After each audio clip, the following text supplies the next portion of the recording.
네, 그럼 오늘 남성현 교수님께 마이크를 넘겨드리면서 큰 박수와 함께 마지막 순서의 문을 열어보도록 하겠습니다.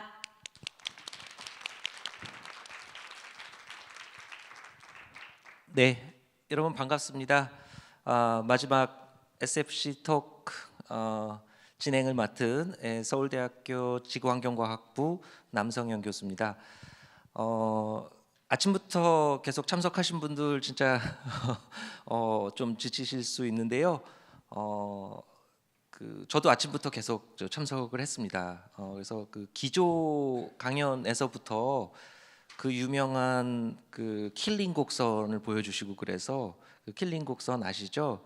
킬링 부자가 발견한 그 지구 대기 중에 이산화탄소 농도의 그 수십 년 동안의 변화를 보여주는 1958년 이후의 변화를 보여주는 그래프였는데, 아까 기조 연설에서부터 보여주시고, 그만큼 우리 지금 대기 중에 이산화탄소를 비롯한 온실가스 농도가 높아지고, 그게 우리가 지금 겪고 있는, 이미 피부로 느끼기 시작한 기후 문제, 이제 기후 변화가 아니라 기후 위기라고 부르는 그런 문제의 원인인데요. 이 기후 문제, 그러니까 제일 중요한 주제라서 아마 제일 마지막에 배치하신 것이라고 그렇게 생각합니다. 이제 사실 이 기후 변화, 기후 위기 문제는 앞에서 우리가 다뤘던 그런 주제들에 다 영향을 미치는 주제잖아요. 그러니까 바로 직전 우리 그 인사이트에서 다뤘던 헬스케어 문제만 하더라도 사실은 기후가 바뀌면서 여러 감염병을 비롯한 여러 질병 확산 문제들이 또 생기고 있고, 미래 모빌리티 거기에 뭐 배터리 기술이나 이런 것들 지금 다 전기로 다 바꿔야 되는 그런 이유도 우리가 온실가스 배출을 줄여야 되기 때문에 그런 것이고, 이제 우리가 탈탄소 문명으로 아예 문명을 바꾸는 수준의 그런 변화를 겪는 가운데 당연히 노동 지형의 변화도 수많은 또 새로운 일자리가 만들어지고 하겠죠.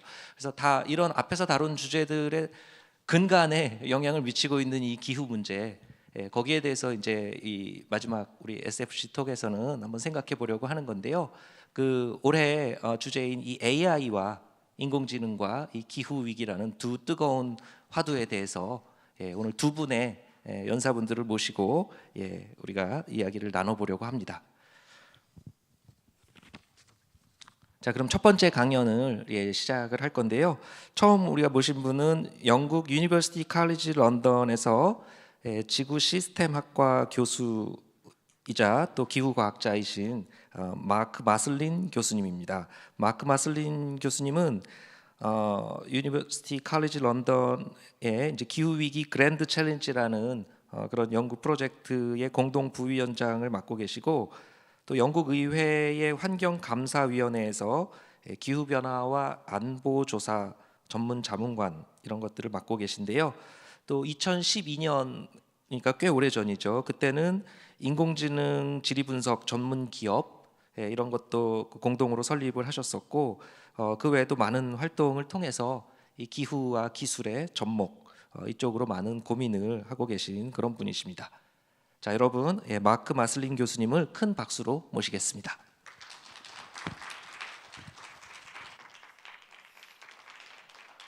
Thank you for inviting me, and thank you for welcoming me to your wonderful city.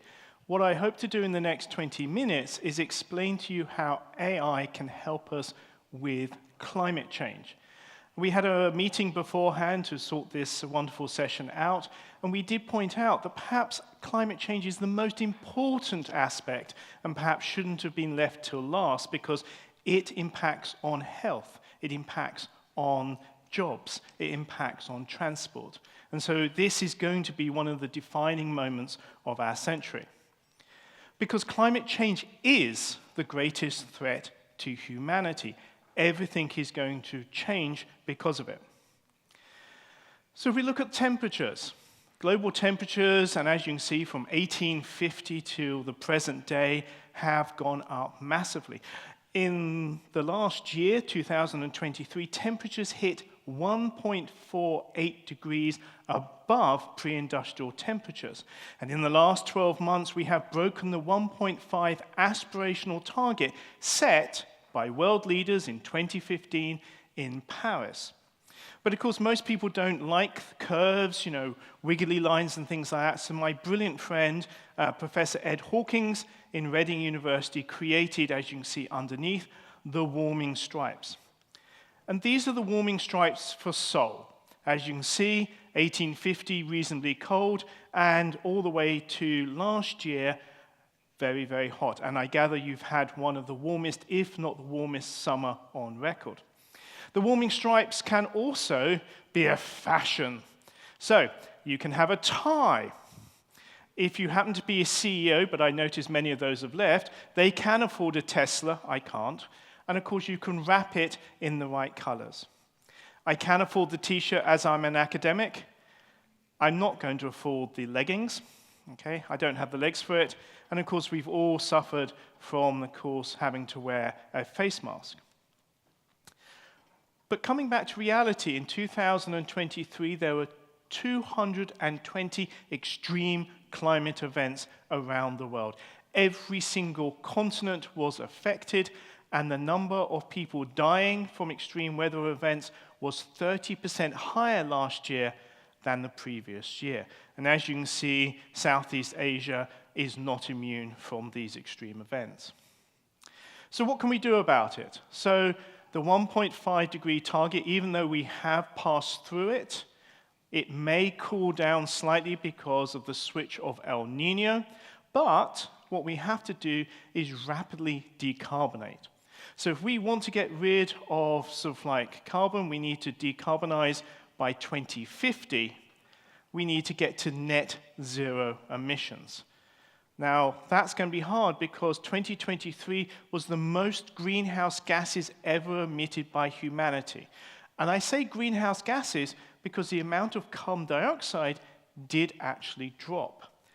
Unfortunately, what scientists don't tell you is that even if we get to net zero, and most countries have signed up to this, we then need to suck out CO2 for the rest of the century. But I'm going to move on because that's really depressing. Right.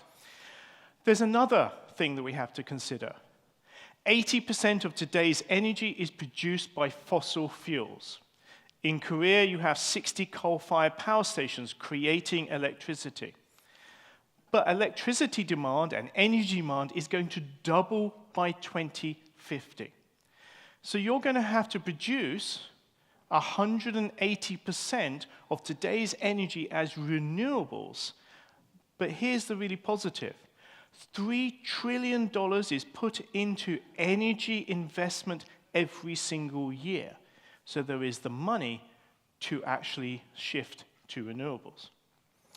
So how can AI help us? Well, AI can actually help us to do two things. One, relieve energy poverty, and also then to reduce CO2. And as you can see, I've put South Korea on the map. It is halfway in the high emission zone. So energy poverty, we need to make poor people richer and have access to energy, and we need to have richer countries reduce the amount of pollution that they produce. So I thought, what's the best way of actually finding out what AI can do for us? I thought I'd ask ChatGPT 4.0. And I said, what can you do for us? So this is what they came out with. AI can help combat climate change by improving climate predictions, optimizing energy use, reducing emissions through automation, monitoring deforestation, and promoting sustainable agriculture. It can analyze vast data sets to guide decision-making, making systems more efficient, and sustainability across industries. Yeah, okay, that was fine, but actually I wanted a little bit more depth, so I went to an academic paper. So CALS produced this wonderful review in 2023 to look at what can AI actually do. So the first thing is it can help us make our electricity system much more efficient. It can help with the switch from fossil fuels to renewable energy. It can improve our transport systems, making them more efficient, making them more useful. It can build better cities. It can make sure that we can plan our urban areas and make it more livable. Industry can be more efficient, optimize supply chains, production, and the use of energy. We can also think about farming and forests. How can we actually make those more sustainable, have less greenhouse gas emissions? And then right at the bottom, it can also help us design systems to actually remove carbon dioxide from the atmosphere. So I'm going to give you a couple of examples. My AI electric dream is that it saves energy. So the first thing is, if we, in Korea, shifted everything we can to electricity, automatically you save 40% of the energy demand, because burning stuff is 19th century technology and deeply inefficient, whereas electricity saves a huge amount of energy, and therefore AI systems can drive renewable energy systems, control production, control storage, and more importantly, control the demand and when it happens. Give you a couple of examples. Heat exchangers or heat pumps are 3 to 5 times more efficient than electric resistance or fossil fuel-based systems. And this is the one fact that I love giving people. In any industrial country, including Korea, supermarkets use up 3% of your country's electricity. Partly because they have the freezers and the fridges on 24/7, which they don't need to. AI can make flying more efficient. Think about it. There are something like 10,000 major airports, 68,000 different routes, and therefore we can consider, how do we make them more efficient? How do we make sure people go where they want to go, when they want to go, and how can we make sure the fuels are efficiently used and actually shift to sustainable fuels as quick as possible? Fusion energy is something that is doable. UK, USA, and China already have science that works. What we need now is a huge shift to make that science a huge engineering project to make it work. Now, all the predictions for the last 20 years have been that the first power station will be in 2040. Okay, and that's been static for a long time. So we have something like 24 years to make the engineering work. And if we do, huge amounts of free energy. It allows us to do things like create green hydrogen so we can shift energy around the world for places that need it. We can then desalinize ocean water, so areas of the world that need fresh water will be able to have them, because it does take a huge amount of energy. And building on the actual flying, we can create electric fuels, because we can create artificial kerosene, so therefore every time you take a flight, you'll have a neutral fuel, and suddenly you'll be guilt-free to flying all the way from London to Seoul. Oops, that was me. Okay. But also, AI can be helpful because it can allow us to adapt. Climate change is already happening. It's already causing huge problems, such as floods, heat waves, storms, wildfires, and droughts. So, for example, it can make climate predictions much better. I'm a climatologist. The idea that we can actually improve our weather predictions even further is fantastic to give people warning. It can help with social impact. It can tell us how we can actually use the ecology, build infrastructure and social systems that actually protect the most vulnerable people in our cities.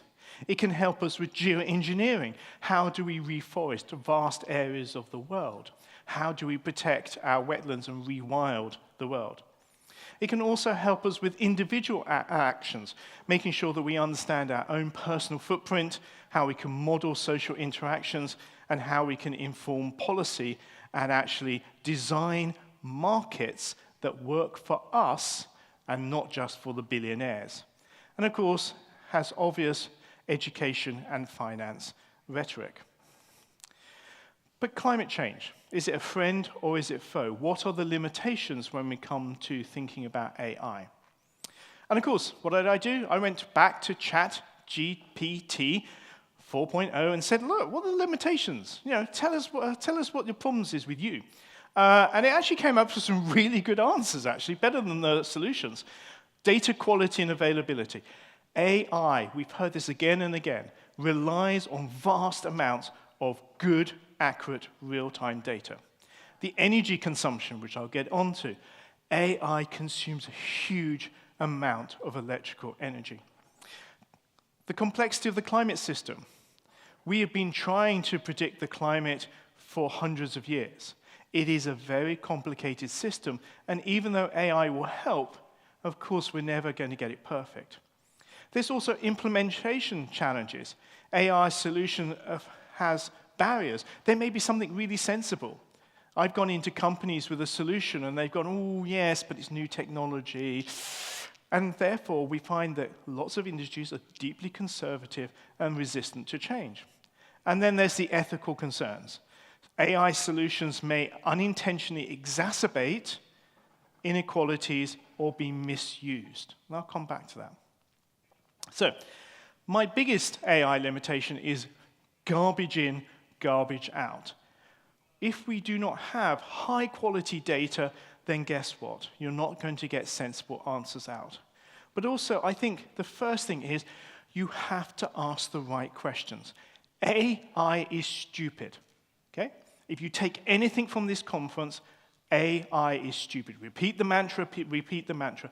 You are the intelligence. You have to actually ask it the right questions to get the right answers, to get the solution you require.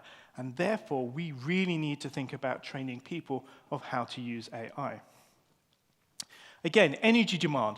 Energy demand is going to increase by 160% by 2030 globally, partly driven by the AI revolution. So we need a lot more green energy to actually drive that. But AI used properly can create that green future we all want. And as you can see, I've used the wonderful example, I apologize, it's Paris on the left, you can tell, because in the back, they're sneaky there is the Eiffel Tower, and of course, on the right is, of course, New York.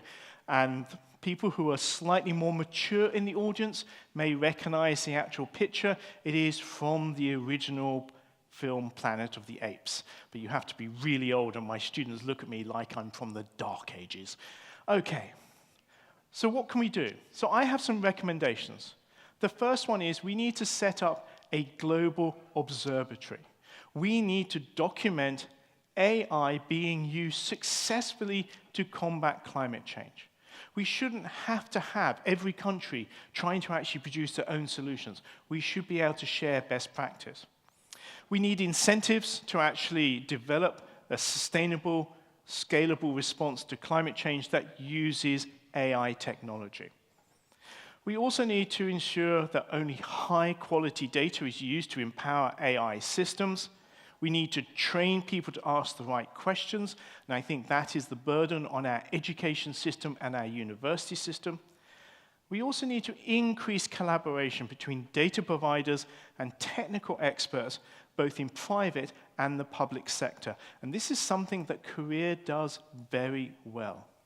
We also need to develop mechanisms to ethically audit AI systems to deal with climate change.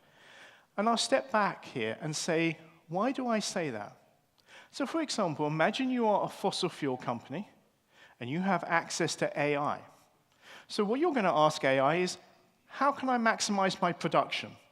AI will give you an answer. How can I make sure that I actually sell more to country X? They'll give you the answer. And also, the other thing you can use AI, how can I lobby the politicians to keep the fossil fuel subsidies going that already exist and enhance them? Give you an insight. $7 trillion of public money, your taxpayers' money, is spent every year around the world subsidizing fossil fuel companies. That's 7% of world GDP. We are paying them our hard-earned money to pollute the atmosphere. Not very ethical. We also need to develop green, smarter, cheaper data infrastructure for AI. And I'm going to leave you with this view. We need to solve the climate and the environmental crisis now. AI can help reduce the amount of greenhouse gases that we actually emit. It can drive energy efficiency, and it can help protect vulnerable people from the worst impacts of climate change. But it cannot change politics. But as I always say, you can. Thank you very much.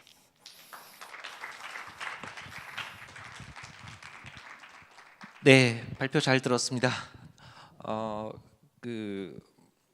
오늘 그 첫 번째 강의에서 우리가 좀 들은 내용들은 일단 지구 평균 온도가 지난 수십 년 동안 상승해서 산업화 이전보다 지금 1.5도 가까이 이렇게 올라갔다는 이제 거기 아주 과학적인 팩트에서부터 출발을 했는데요.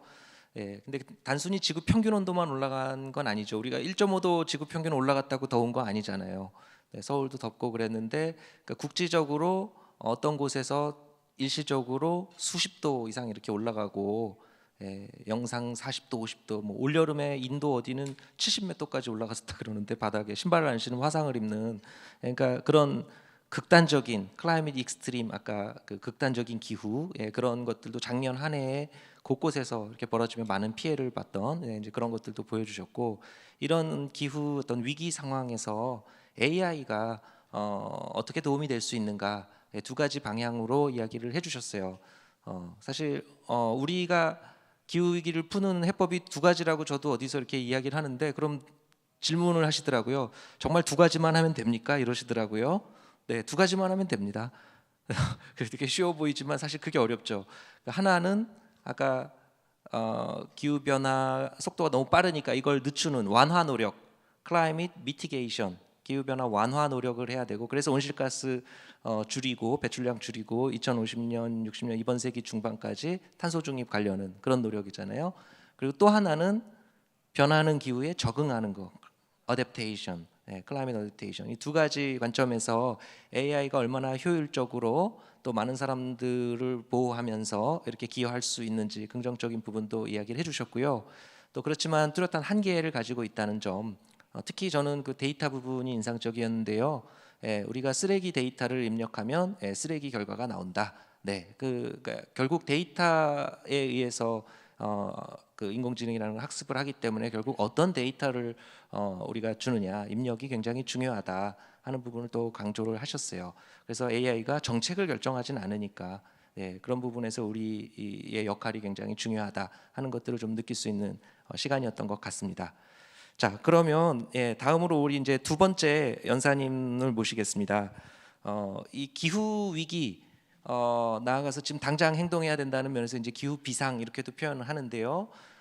이런 우리가 미래 기후 문제를 이야기하는 데서 빼놓을 수 없는 주체가 바로 청년, 청소년이잖아요. 그래서 이들의 목소리를 모으고 또 울림을 주는 그 대표적인 단체죠. 기후변화 청년단체 김지훈 대표님을 이번 오늘 두 번째 연사로서 이렇게 모셨습니다.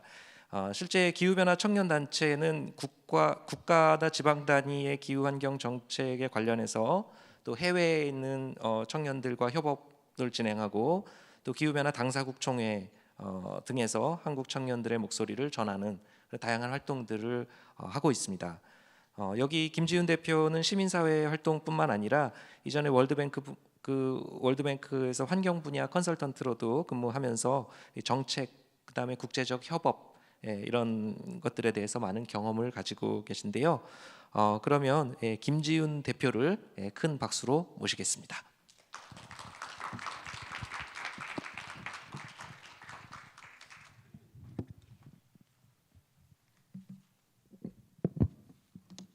네, 안녕하세요. 저는 기후변화 청년단체 GEYK 기기라고 부르고요. 거기서 대표를 맡고 있는 김지훈입니다. 오늘 우선 이렇게 소중한 자리에 초대를 해주시고 또 청년들이 어떤 생각을 가지고 있는지 어떻게 해야 될지에 대해서 기회를 주셔서 너무 감사드리고 네, 저희 발표를 시작하도록 하겠습니다. 네, 저희 단체에 대해서 잠깐만 좀 소개를 드리고 가자면은 이제 저희 단체는 2014년에 만들어졌고요. 저를 포함한 모든 멤버가 비상근 활동가입니다. 사실상 자기의 뭐 직업이라든지 학생 등등의 이제 본업이 있고 시간을 내서 이제 주말이나 저녁 때 이런 기후 변화 대응을 위해서 청년들이 어떤 역할을 해야 되는지 를 하는 단체이라고 보시면 될 것 같고요. 앞에서 교수님이 말씀해주신 대로 저희가 정책 관여를 계속 하고 있어요. 2014년부터 이제 뭐 청년들의 인식 개선이라든지 아니면 시민들의 인식 개선을 계속 했었는데 저희가 하면서 느낀 게 이게 아무리 시민들이 바뀌더라도 시스템 자체가 바뀌지 않으면은 이 사람들한테 계속 우리가 같이 하자라는 얘기를 하기가 쉽지가 않더라고요. 그래서 저희가 2019년부터는 서울시에서 이제 정책 제안을 하면서 여러 가지 좀 정책들이 통과가 됐어요. 그래서 전기차 좀 보급하는 거라든지 아니면은 이제 서울시에 시금고가 있는데 시금고를 재정을 할 때 친환경적인 투자를 많이 하거나 친환경 활동을 많이 한 은행들이 선정이 되도록 하는 그런 조례 개정도 하였고요. 지금은 이제 탄소중립 녹색성장위원회에서 들어가서 이제 정책 제안이랑 그리고 우리나라 기후 변화 관련된 정책에 대해서 리뷰를 하고 계속 커멘트를 주는 활동들을 하고 있습니다. 그러다 보니까 이제 오늘 이제 AI가 결국에는 정책까지는 관여를 못하기 때문에 우리가 같이 하자는 측면에서 저를 초대를 해주신 것 같고. 한 가지 또 말씀을 드리고 싶은 거는 올해 11월 25일 많은 분들이 아실지 모르겠지만 INC5라고 해서 플라스틱 협약의 마지막 회의가 부산에서 열려요. 그래서 저희 단체 같은 경우는 플라스틱 하면은 우리나라에서 뭐 재활용, 분리수거, 쓰레기 이 정도의 키워드로만 생각을 하시는데 그게 사실상 기후변화랑도 연관이 돼 있고 이거에 대해서 성공적인 협안이 나오도록 촉구하는 그런 활동을 11월에 또 진행을 할 예정입니다. 그래서 저희는 이제 뭐 단체 비전이라든지 미션, 뭐 가치 같은 경우는 여기서 그냥 봐주시면 될 것 같고요. 이 사진 보시면은 다들 누군지 아시나요? 아마 다들 아실 것 같고 이 사진 자세히 보면 이름도 써 있는데요. 노벨입니다. 그래서 최근에 제가 이거 발표 자료를 만들 때는 10월 초여가지고 그때는 아직 그때는 발표가 없었지만 지금 한강 작가님이 문학상을 수상을 하면서 우리나라에서도 엄청난 관심을 받고 있죠. 그래서 이 노벨상의 로고를 가져온 이유는 노벨이 이 상을 만든 이유를 많은 이들 아시겠지만 본인이 발명한 가장 인류의 역사 발명 중에 위대한 것 중에 하나가 이제 다이너마이트였는데 그거를 활용을 해서 더 안전하게 뭐 광산이라든지 산업 발전을 위해서 발명을 했지만 본인의 동생도 폭발물 사고로 사망을 하는 등 많은 사람들이 결국에는 전쟁 무기로 사용이 되면서 죽는 걸 보면서 회의감을 많이 느꼈다고 해요. 이거는 뭐 카더라라고 할 수도 있고 뭐 여러 가지 논란이 있긴 하지만 어쨌든 인류의 본인의 유산의 94%를 기여를 하고 거기서 나오는 이자만으로 지금 뭐 10억 상당의 상금을 이제 전 세계 5개 분야에 기여한 사람들에게 주고 있는데 노벨이 아마 그 다이너마이트를 발명을 할 때 이게 어떤 파급 효과를 가져왔을지 본인은 이제 인류 평화에 기여를 하고 더 안전한 사회를 만들기 위해서 발명을 했겠지만 그게 결국에는 이제 전쟁이라든지 대량 학살이라는 결과를 가져왔잖아요. 그래서 저는 오늘 이 주제랑 되게 맞닿아 있다고 생각을 했어요. 그래서 우리가 지금 AI에 대해서 장점과 뭐 골드러시 지금 금광이라고 표현을 하셨는데 이게 정말 금광일까? 금광을 파다 보면은 단점은 없을까? 그런 거에 대해서 우리가 같이 조금 더 논의를 해야 된다는 필요성에 대해서 얘기를 하고 싶습니다. 그래서 보시면은 지금 첫 번째 같은 경우는 이제 아이폰 사진이긴 하지만 우리가 스마트폰이라고 하는 게 제가 2010년쯤부터 친구들이 한두 명씩 가지고 있기 시작했던 것 같아요. 그래서 그때부터 우리 삶 속에 들어와서 지금 들어온 지 10년이 좀 안 됐지만 이전에 핸드폰과 다르게 더 많은 기능들과 여러 가지 역할들을 하면서 일상생활에서 뺄 수 없는 존재가 되었죠. 그로 인해서 이제 많은 뭐 지금 우리나라 같은 경우 뭐 보이스 피싱부터 해가지고 여러 가지 부작용들도 있지만 인류를 바꾼 역사 발명품 중에 하나라고 생각을 하고 두 번째 같은 경우는 이제 마약도 사실은 이제 의료 업계에서는 매우 귀중한 자원으로 쓰이지만 전 세계적으로 지금 마약에 대한 소탕 자정도 펼쳐지고 이로 인해서 사회적인 문제가 계속 대두가 되고 있다는 것도 말씀을 드리고 싶고 마지막 같은 경우는 아실지 모르실지 모르겠지만 소형 카메라입니다. 이 소형 카메라를 통해서 우리가 의료 수술을 받을 때 조금 더 안전하고 또 정밀하고 더 정확도를 높여가지고 할 수 있지만 이 초소형 카메라가 한국에서는 뭐 한국만은 아니겠지만 한국에서는 몰카로 많이 쓰이잖아요. 그래서 이 초소형 카메라로 인해서 우리가 예상하지 못했던 사회의 그런 위협적인 요소를 갖고 올 수 있다는 점을 AI랑 같이 꼭 말씀을 드리고 싶었습니다. 그래서 앞에서 교수님도 얘기를 해주셨듯이 기후변화 감소, 그러니까 기후변화 완화를 생각을 했을 때 AI는 정보를 수집을 하고 예측을 하고 운영 효율성을 개선하고 예측 유지 관리할 수 있고 과학 실험도 촉진할 수 있고 우리가 빨리 뭐 시뮬레이션을 돌릴 때 AI 활용해 가지고 하면은 시간이라든지 에너지를 더 절약을 할 수가 있죠. 그래서 그 중에 이제 한 가지 예시를 갖고 온 거는 그 햇빛 지도 앱이에요. 그래서 한전 KDN에서 개발한 앱이고 이 앱을 통해서 내가 원하는 위치를 주소를 넣었을 때 태양광 패널을 이곳에 설치했을 때 어느 정도의 발전 효율과 발전 시간이 나올 수 있을지 할 수 있는 앱이거든요. 그래서 이 AI 기술을 활용한 앱이다 보니까 우리나라는 지금 OECD 국가 중에서 신재생 에너지 용량이라든지 보급률 확장률이 가장 낮은 국가인데 이런 앱을 활용해서 우리나라가 신재생 에너지라는 귀중한 자원을 찾을 수 있는데 일조를 할 수 있는 거죠. 그리고 뭐 이거 같은 경우는 이제 공기 공조 시스템 관련한 건데요.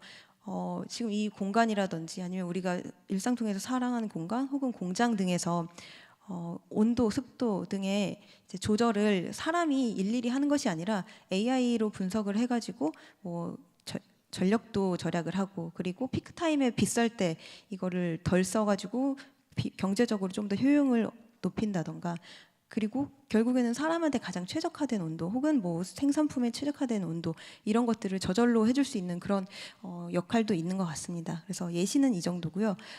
기후변화를 또 가속하는 AI도 있습니다. 그래서 얘기한 것처럼 에너지의 사용이 엄청나게 늘어나고 기후 요인 산업 촉진이라는 것도 있습니다. 그거는 이제 우리가 일반적으로 AI 생각했을 때 에너지 많이 사용을 하니까 이게 문제가 되겠구나 싶은데요. 이 다음 그래프 같은 경우는 뭐 앞에 교수님도 비슷한 그래프를 보여주셔가지고 AI로 인해서 전력 수요가 더 늘어날 거라는 장표고요.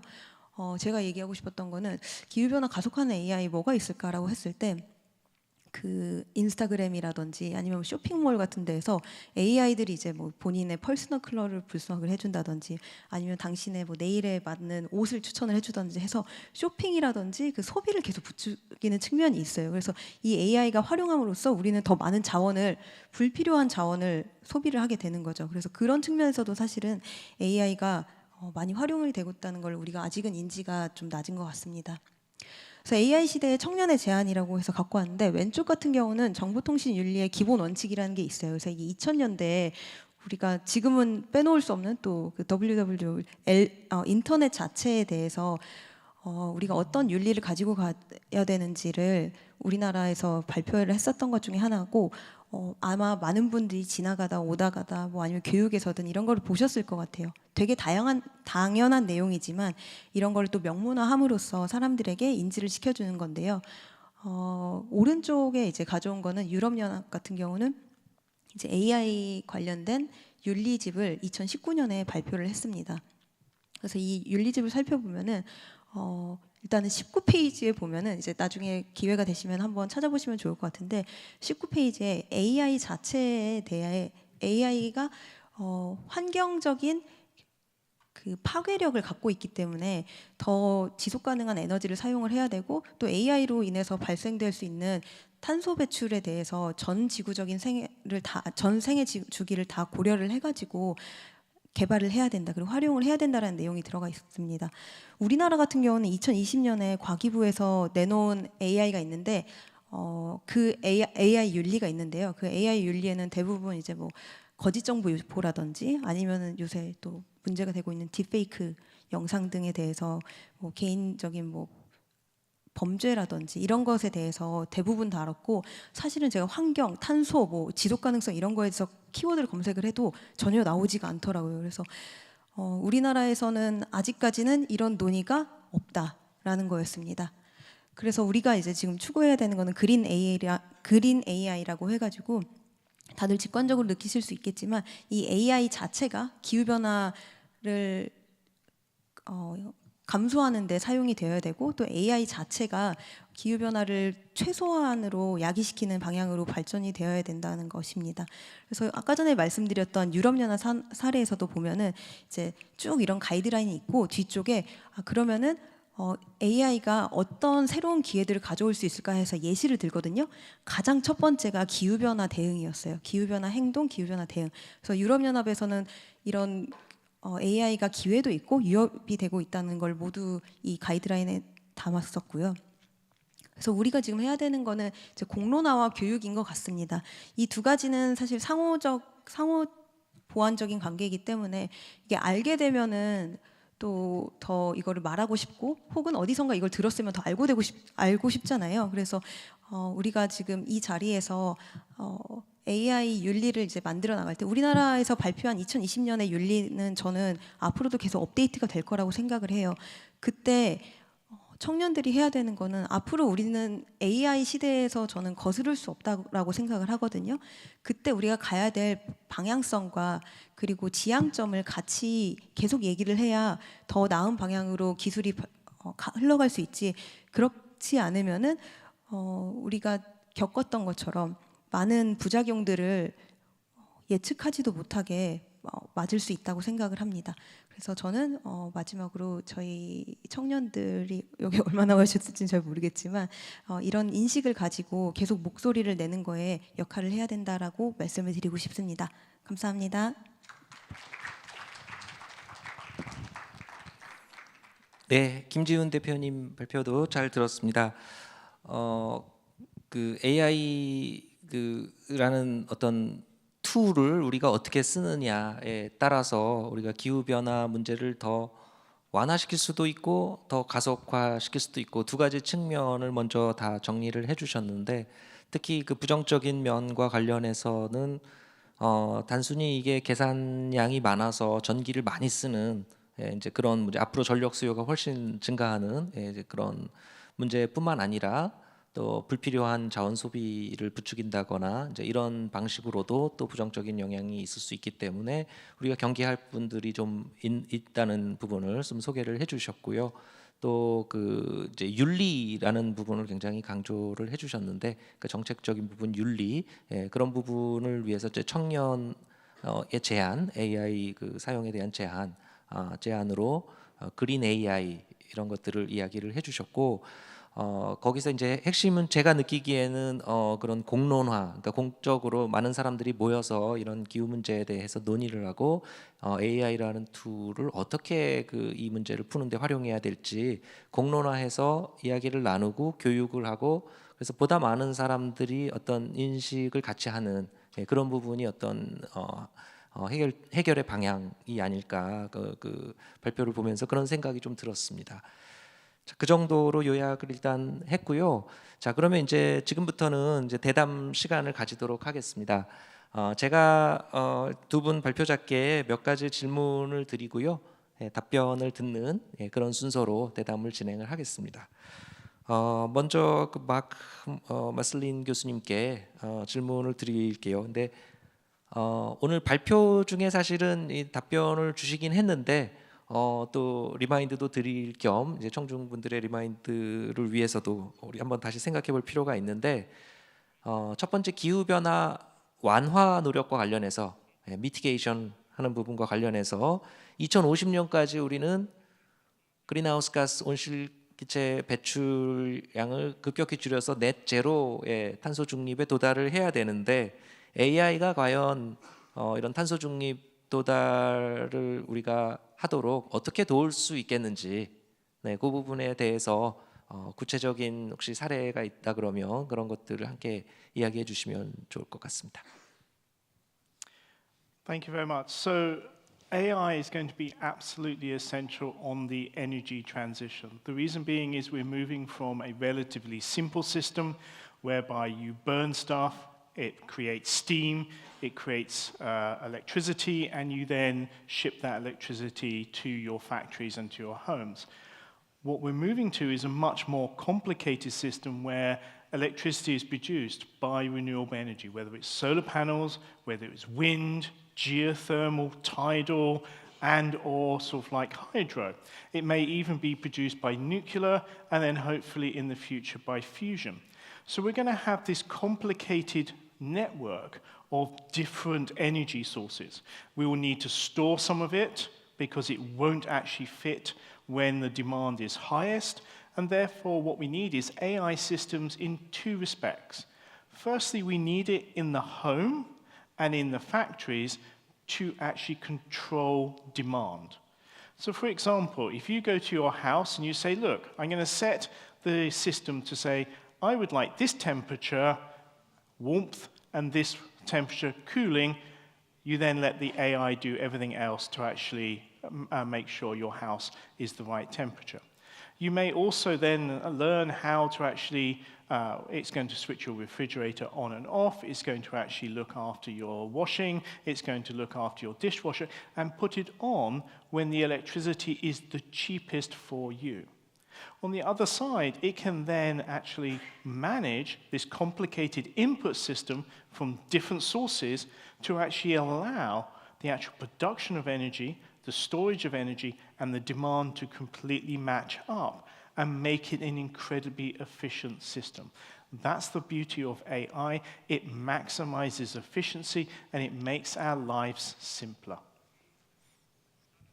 네, 감사합니다. 그 기후 변화 완화를 위해서 AI가 도움이 되는 부분들 사례까지 좀 이야기를 들어봤는데요.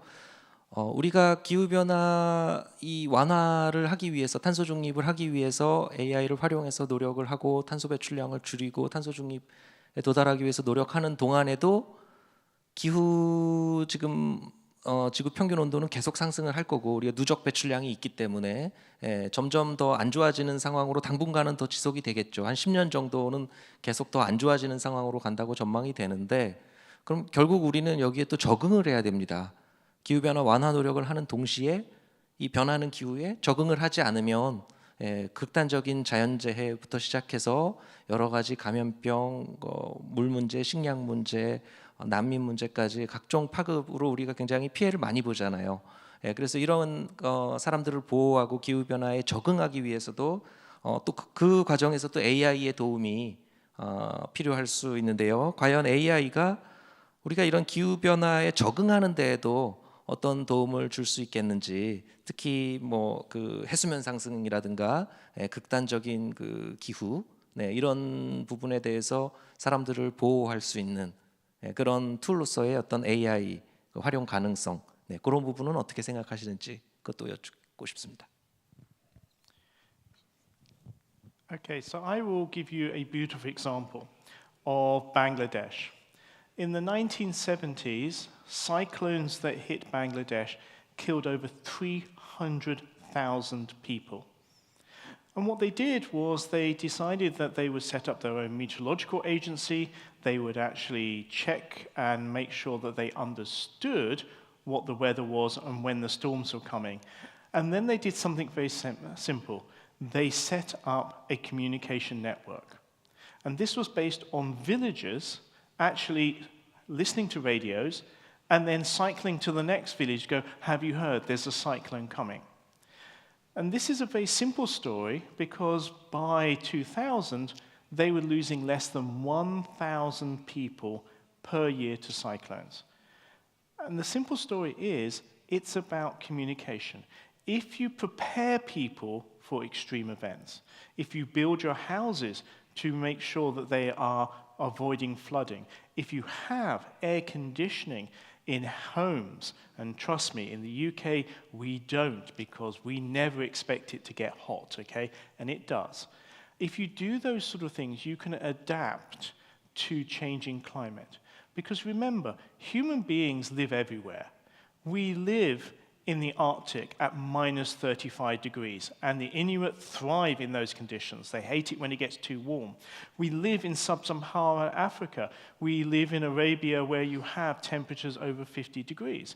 So it's not climate that controls our vulnerability, it is the change. It's that change from normality. It is also, of course, a problem of poverty. When people are poor, they are incredibly vulnerable. So what we have to do is use AI systems, one, to help warn people that these events are going to happen. We also then need to design infrastructure which then is able to mitigate against a lot of these events, such as floods, storms and wildfires. We also need to lift people out of energy and real poverty to make sure that they are less vulnerable.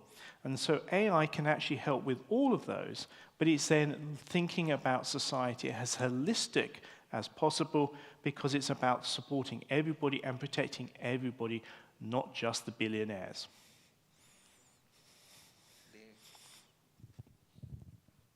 네, 감사합니다. 이렇게 AI가 우리가 인류가 기후 위기에 대응하는 데 분명히 도움이 되는데요. 완화든 적응이든. 그럼에도 불구하고 아까 발표에서도 소개를 해주셨지만 AI가 이 기후 문제를 우리가 다루도록 하는 데 있어서 분명한 한계점이 존재하는 것도 또 사실이잖아요. 네, 그래서 이번에는 한계점에 대해서도 마저 질문을 드리고 싶습니다.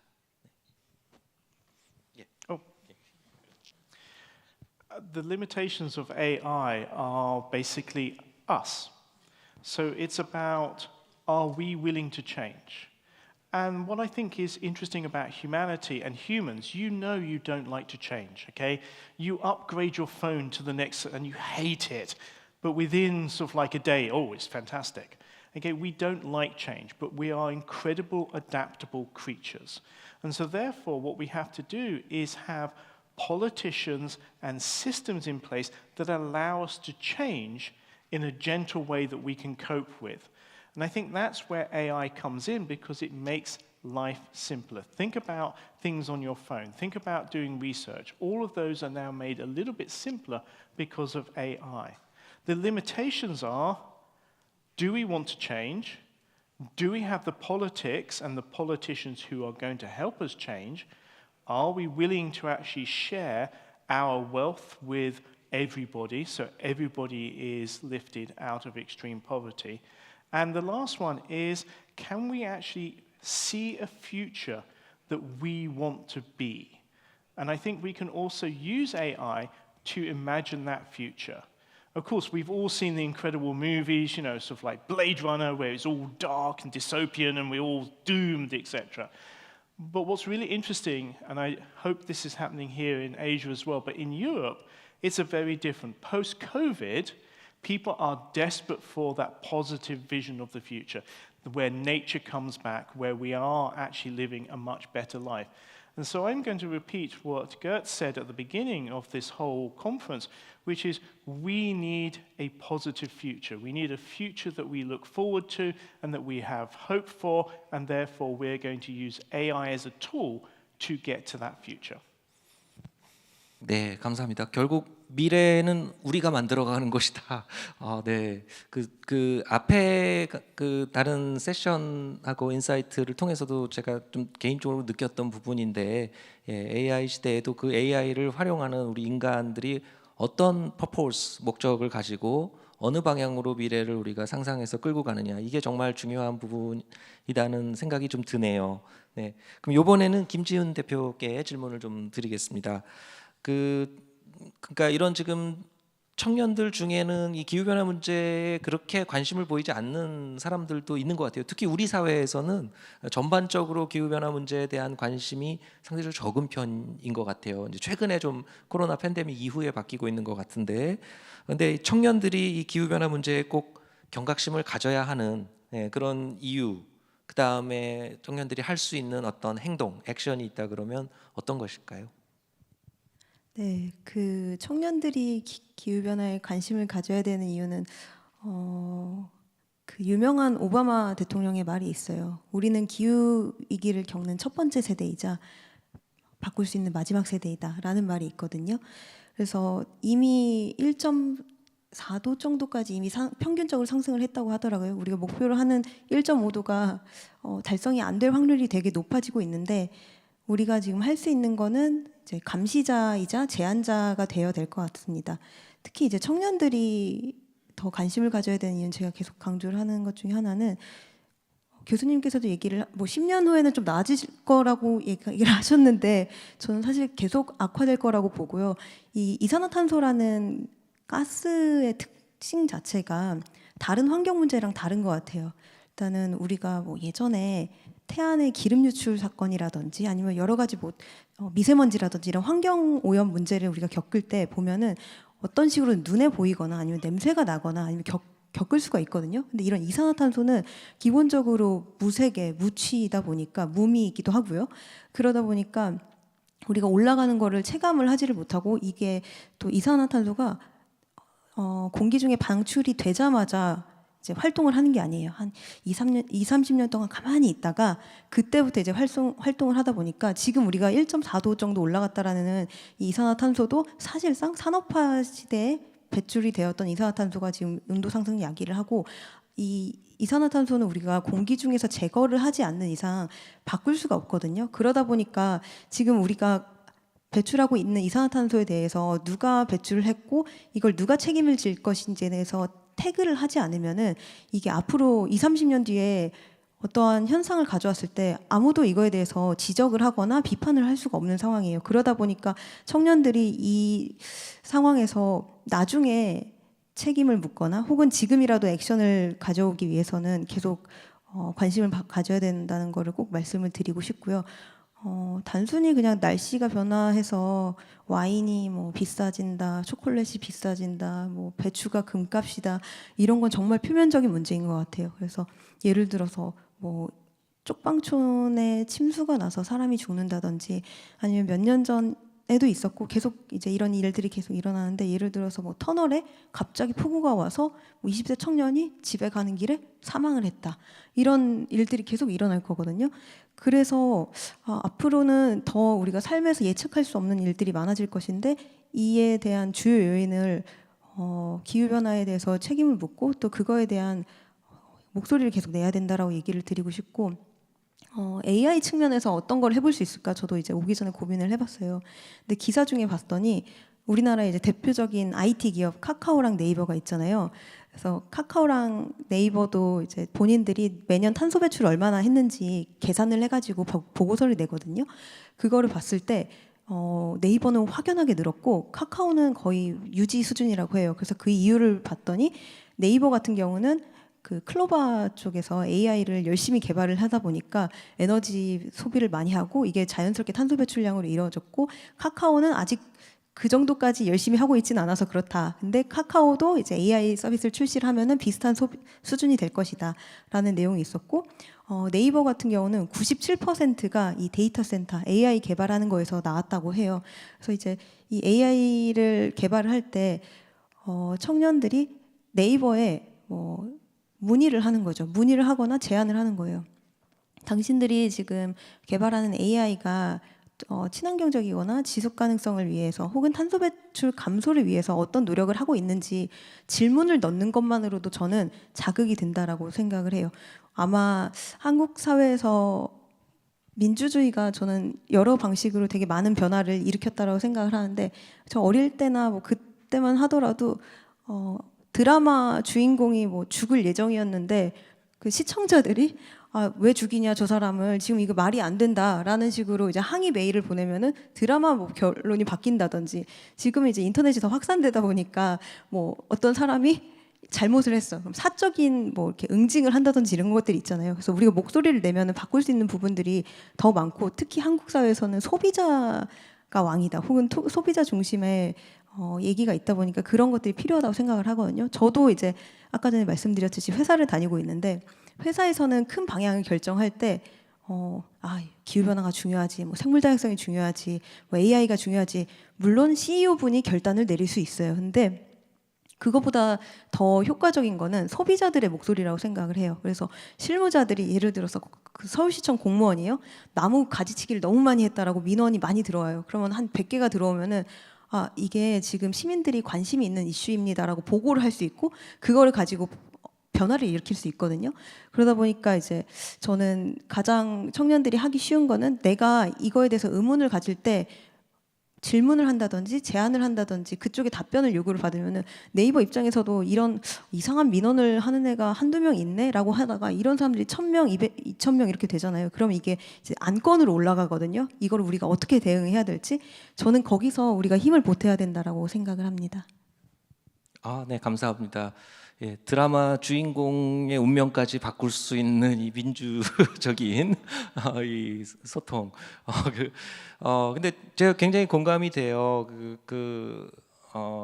일단 앞에서 일단 미래 전망을 일단 할 때 1.5도 수준의 지구 평균 온도 지금 올랐지만 우리가 탄소 배출 아무리 줄이고 노력을 해서 탄소 중립으로 하는 완화 노력을 하더라도 앞으로 10년간은 최소한 앞으로 10년간은 더 안 좋아진다. 지구 평균 온도는 더 올라갈 거고 1.5도를 막기는 어렵고요. 이미 대부분의 모델 전망들이 넘어가서 근데 살짝 넘어서 그 수준을 유지할 것이냐 아니면 완전히 티핑 포인트 그 임계점을 넘어갈 것이냐 지금 이제 그런 갈림길에 우리가 있는 것으로 보이는데 그래서 그 환경 자체의 변화 기후 재난 상황의 변화를 긍정적으로 보지는 않아요 저도 근데 거기에 대응하는 우리의 대응은 결국 기후 재난도 모든 재난도 우리가 얼마나 대처하느냐에 따라 피해는 얼마든지 줄일 수 있잖아요. 근데 그 대처하는 과정에서 대처하는 속도가 이 기후가 바뀌면서 기후 재난이 심화하는 속도보다 느리면 우리가 피해가 점점 커져 나갈 것이고 우리가 대처를 좀 더 빠르게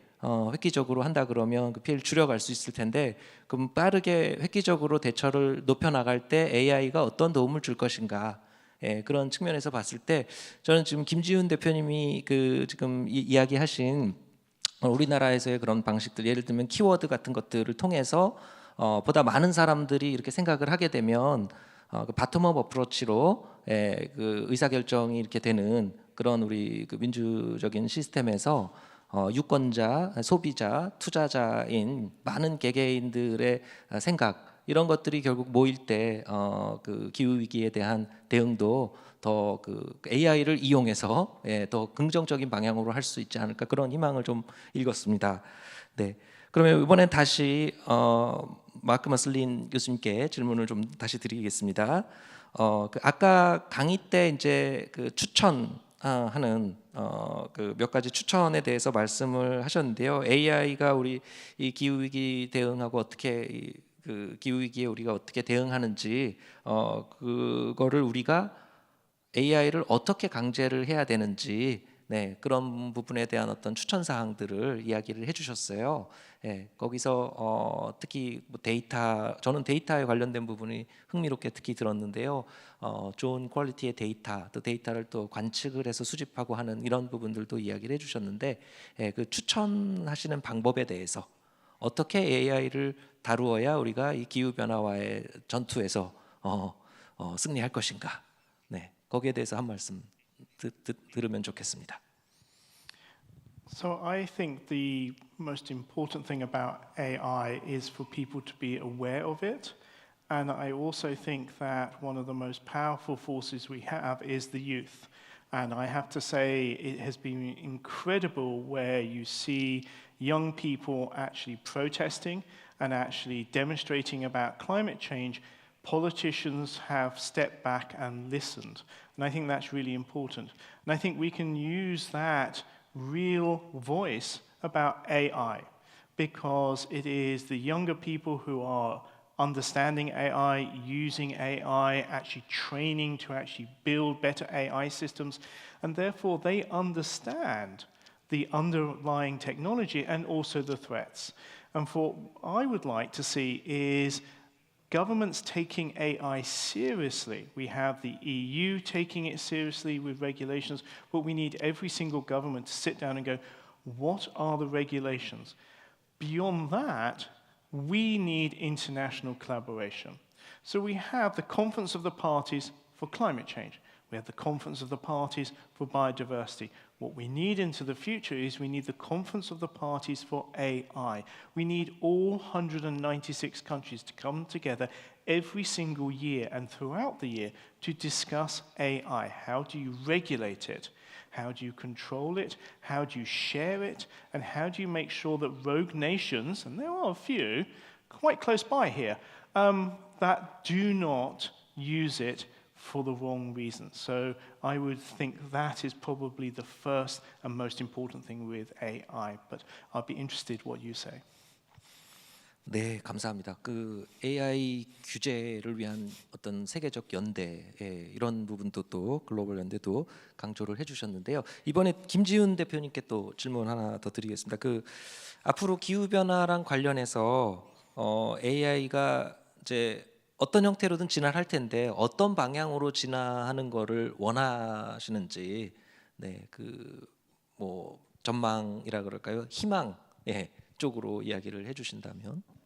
아까 전에 발표 자료에서도 잠깐 얘기를 드렸지만 이 AI를 통해서 우리가 뭔가 솔루션을 도출을 하고 할 때 이제 이게 환경적으로라든지 사회적으로 어떤 영향을 또 가져올 수 있는지에 대해서까지도 고려를 하는, 그리고 교수님께서 얘기하신 것처럼 뭐 전 세계가 이제 합의된 뭔가 가이드라인이라든지 협약 같은 거에 그런 것들이 좀 담기면 좋겠다라는 생각이 들고, 또 AI를 만약에 이제 가동을 하려면은 예를 들어서 100% 신재생 에너지를 활용해서 AI를 가동을 해야 된다라든지, 지금 공장 우리나라뿐만 아니라 전 세계 이제 산업들이 아리백이라고 해가지고 신재생 에너지를 100% 사용을 하지 않으면은 뭐 이제 이게 법적인 규제가 있는 건 아니지만 수출에서 막힌다든지 이런 것들이 있잖아요. 그래서 AI도 지금은 조금은 과도기여서 그런지 아니면 초창기여서 그런 건지 모르겠지만 좀 무분별하게 사용이 되고 개발이 되고 있는 것 같아요. 그리고 사람들이 AI에 대해서 일단은 신기하니까, 그리고 이거에 대해서 어떤 환경적이든 사회적인 영향 미치는지 모르니까 뭐 내 친구의 사진을 넣어보기도 하고, 아니면 정말 심심할 때 뭐 땅콩풀이 형식으로 뭐 농담 따먹기를 AI랑 하기도 하는데, 그런 것들이 결국에는 단순히 그냥 아무런 소비가 안 되는 게 아니라 사실 그 뒤에서는 어떤 소비가 된다라는 인지가 있으면은 막 사용하지 않을 거라고 생각을 하거든요. 그리고 IMF라는 그 기관에서 6월하고 8월에 보고서가 나왔어요. AI의 장점과 그리고 이거를 어떻게 또 규제를 해야 되는지에서 나왔는데, 거기서 이제 얘기하는 건 결국엔 텍스예요. 이 AI를 활용함으로써 에너지 소비라든지 이제 환경적인 영향이 많이 있다 보니까 이런 탄소 배출에 대해서 AI가 그 벌금 형식으로 텍스를 더 내야 된다라고 하고 있거든요. 그래서 만약에 이런 협약이 체결이 된다라고 했을 때 AI가 무분별하게 사용되지 않도록 우선적인 뭐 그런 가이드라인뿐만 아니라 금전적인 좀 규제, 금전적인 뭐랄까 제재 같은 것도 같이 담겨야 이게 더 효율적이지 않을까. 저 같은 경우도 챗 GPT 4.0을 체험으로 쓰고 있어요. 제가 유료로 쓰지는 않아가지고 제한이 있거든요. 그러다 보니까 이 4.0을 켰을 때는 제가 진짜 궁금하고 뭐랄까 되게 소중한 기회에만 사용을 하거든요. 그래서 그런 뭐랄까 금전적인 부과도 결국에는 사람들한테 가장 빠르고 단기적으로 효과적으로 제재할 수 있는 게 아닌가 싶어가지고 그런 내용들을 우리가 같이 합의를 해야 될 거라고 생각을 합니다. 네, 좋습니다. 감사합니다. 그 AI, 그 무분별한 AI 기술의 사용을 좀 막기 위한 규제, 이런 방안, 그런 것들에 대해서 좀 합의를 하고 이런 것들이 필요할 텐데, 특히 글로벌하게 전 세계적으로 그런 합의를 해야 될 텐데, 김지훈 그 대표님께 하나 더 그럼 질문을 할게요. 그 AI와 관련돼서 전지구 기후변화 청년 단체, 이거는 AI는 아니고 사람들이잖아요. 네, 이 단체의 이런 사람들이 어떻게 연대를 해야 된다고 생각하시는지. 네. 저는 AI 문제에 대해서 기후 변화랑 또 비슷하다라고 생각을 하는 게 우리가 기후 변화를 지금 막겠다고 기후변화 당사국총회라고 COP라는 게 있거든요. 그거를 지금 거의 30년간 하고 있어요. 근데 아직도 합의가 되진 않고 있지만 느리지만 또 그래도 조금씩 진전이 되고 있는 부분들이 있거든요. 근데 그게 왜 전 세계가 같이 하고 있냐면은 아까 전에 말한 것처럼 환경 문제는 국지적이에요. 우리나라에서 벌어다 주면은 우리나라 뭐 조금 더 영향을 미치다면 뭐 중국, 일본 이 정도로 한정이 되는데 온실가스 그리고 이산화탄소는 우리나라에서 배출했다 우리나라에만 머무르는 게 아니라 전 세계적으로 전 세계로 이제 평균을 올리다 보니까 이거를 이제 전 세계 같이 해야 되는데 AI도 저는 이게 초국가적인 문제라고 생각을 합니다. 그래서 특히 이제 청년들 같은 경우는 이미 좀 국가적인 한계를 벗어나가지고 이제 청년이라는 그런 연대감이라는 게 있거든요. 특히 이제 뭐 SNS 확산이라든지 아니면 우리가 같이 겪었던 코로나 같은 거를 이제 경험하면서 우리가 어떻게 살아야 될지, 그리고 이미 또 사실 경제 성장을 이룬 국가들이 많잖아요. 그러다 보니까 이제 경제 성장을 계속 해야 되는 건지 말아야 되는 건지에 대해서 사실 청년 세대들도 계속 뭐랄까 고민이 있다라고 저는 많이 느꼈습니다. 그래서 기본적으로 우리가 이제 나라를 벗어나서 이게 전 세계적으로 확산되는 기술이라고 하면은 세계 시민의 측면으로서 이거를 같이 논의를 하면서 서로 공감과 합의를 이끌어내야 된다라고 생각을 하고 있습니다. 네, 감사합니다. 사실 저도 약간 비슷하게 느끼는데 저희 세대까지만 하더라도 국가 간의 문화나 이런 것들이 너무 달라서 이질적이고 그런 것들이 굉장히 컸는데 지금 청년들, 지금 세대들은 이 통신이나 이런 것들이 워낙 발달하고 이렇게 스마트폰이 보급되고 막 이러면서 문화적으로도 정서적으로도 굉장히 많이 세계 시민으로서 공유하는 부분들이 굉장히 많은 것 같아요. 예, 그런 면에서 지금 이런 기후 문제, AI 문제 이런 것들에 대한 연대도 더 잘 될 것으로 그렇게 좀 희망적으로 좀 보입니다. 좀 마지막으로 마크 마슬린 교수님께 one more question 하나만 더 질문을 드리겠습니다. The last one. 그 AI가 종종 우리 그 아까 이제 그 예시로도 말씀해 주셨지만 AI가 어떤 climate prediction 기후 예측 같은 것들에서 더 우리 기존의 방식의 예측보다 더 나은 성능을 보여주기도 하죠. 기존에 우리가 지구의 기후 시스템을 예측하는 방식은 이 지구 환경이 작동하는 어떤 자연과학적인 원리들을 수치적으로 막 풀고 컴퓨팅으로 이렇게 해서 역학적인 이론에 근거해서 이렇게 모델링을 하고 그렇게 해서 예측하고 이렇게 해왔는데 지금도 그렇게 많이 하고 있고요. 기상예보도 그렇게 하고 있죠. 그런데 최근에 이제 이런 데이터 수집된 데이터들 이런 것들을 학습시켜서 AI 방식으로 과거의 환경이나 또 미래의 환경 이런 것들을 예측해봤더니 경우에 따라서는 종종 더 좋은 성능으로 더 잘 현실에 가깝게 예측하는 이런 것들이 있어서 AI의 어떤 유용성이 이런 기후 예측 분야에서도 이제 보여지고 있는 것 같은데요. 그렇지만 이 어떤 데이터들을 학습시켜서 나온 결과가 이것이다 이렇게 했을 때 AI가 만들어준 그 결과가 왜 그렇게 만들어졌을까? AI가 왜 이런 결과를 만들어냈을까 하는 그 이유, 원인으로 들어가면은 거기에 대해서는 AI가 잘 바로 답변을 해주지는 못하는 것 같아요. 그러니까 어떤 환경 변화가 있을 때 그런 환경 변화가 생기는 원인 이런 것들을 이야기하면 그 AI는 그 데이터들을 다 종합해 보니까 이런 결과야라고 그냥 답을 내주는데 그러면 과연 AI가 우리 지구 환경이 작동하는 어떤 자연적인 원리, 이런 원리를 우리가 이해하는 데에도 어떤 도움을 줄 수 있는지 그게 좀 더 궁금합니다. So for me, it is two separate things. One, understanding a system, understanding root causes, understanding linkages, and looking at the underlying science, which is what we do. We have human intelligence, that's what we've been doing for hundreds and hundreds of years.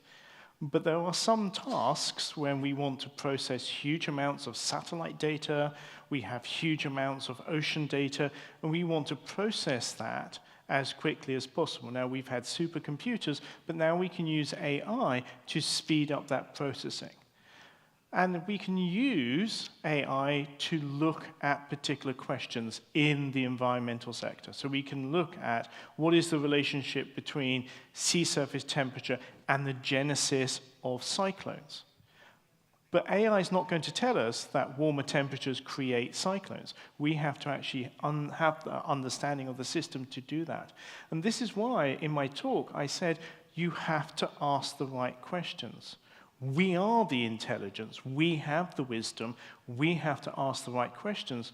And again, it's that underlying science. So for example, AI cannot create fusion, okay? But now we have been able to crack fusion in the laboratory. We can now say, look, okay, we need to now scale this up to a power station. What new materials do we need? How do we actually make the vacuum as tight as possible? How do we do that? So you can ask specific questions and allow jumps in knowledge.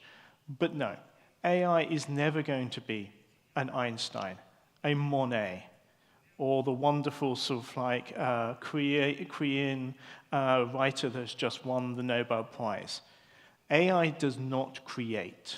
We create, but it is a fantastic tool to make things quicker.